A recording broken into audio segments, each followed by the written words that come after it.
যুদ্ধের ময়দানেও যখন সেনাপতি পাঠাতেন বলতেন, খবরদার নারীদের গায়ে হাত তোলো না, বৃদ্ধাদেরকে মেরো না, শিশুদেরকে মেরো না, ওই এলাকার পাদ্রীদের গায়ে হাত তোলো না, ওই এলাকার গবাদি পশুগুলোকে হত্যা করো না, গাছপালাগুলো ধ্বংস করো না। তোমাদের বিরোধী যোদ্ধারাও যদি তলোয়ার রেখে দিয়ে হাত তুলে বলে আল আমান, সিকিউরিটি সিকিউরিটি, আমরা আমান চাই, নিরাপত্তা চাই, তাকেও মেরো না। সুবহানাল্লাহ পড়বেন না? গোটা বিশ্বকে সভ্যতা শিখিয়েছেন। মক্কা বিজয়ের পরে গণধর্ষণ করেন নাই, গ্রামকে গ্রাম তিনি জ্বালিয়ে দেন নাই, হাজার হাজার লক্ষ লক্ষ শত্রুকে এক বাক্য দিয়ে ক্ষমার ঘোষণা দিয়েছেন। চিল্লায় বলেন ঠিক কিনা?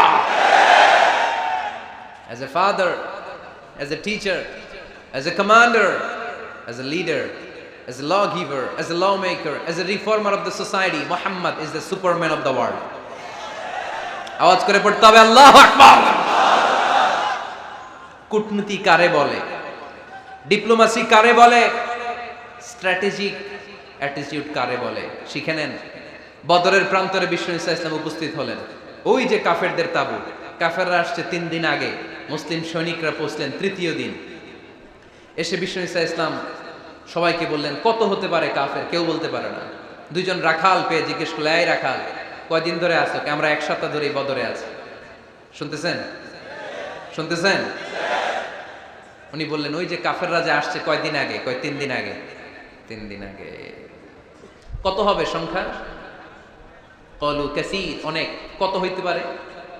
রাখাল 2 টাকা জানি না। আল্লাহ রাসূল সাল্লাল্লাহু আলাইহি ওয়াসাল্লাম চিন্তায় পড়ে গেলেন, কারণ ওনার যুদ্ধে অ্যাটাকের সিস্টেম ছিল শত্রু সংখ্যা কত এটা আমাকে জেনে নিতে হবে। সুবহানাল্লাহ পড়বেন না?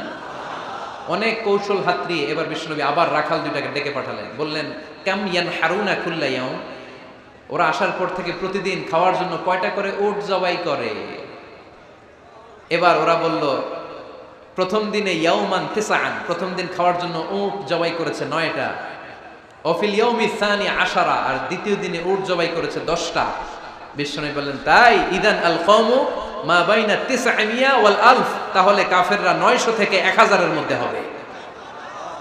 কত ছিল কাফেরের সংখ্যা? বদরের যুদ্ধে কাফেরের সংখ্যা ছিল কত? 1000। কিভাবে নমুনা দেখে আলামত সংগ্রহ করতেন?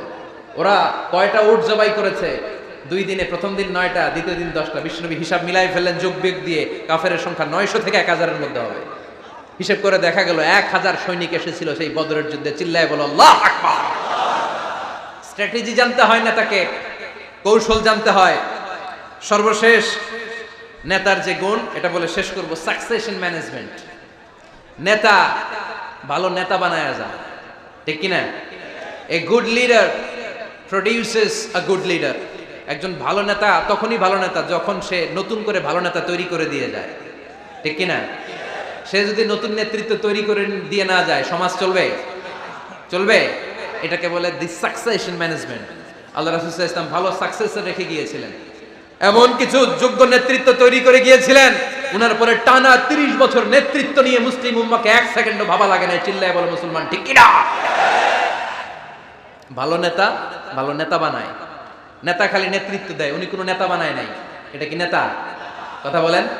এবার উত্তর দেন। আমার নবী ইন্তেকালের আগেই যোগ্য নেতৃত্ব তৈরি করে রেখে গিয়েছিলেন কি জান নাই?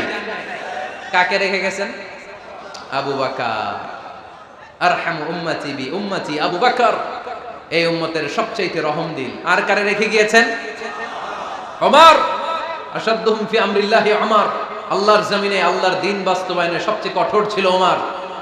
ওনার ক্যারেক্টারিস্টিক এমন ছিল, কথার আগে হাত চলতো। জোরে কোন ঠিক কিনা?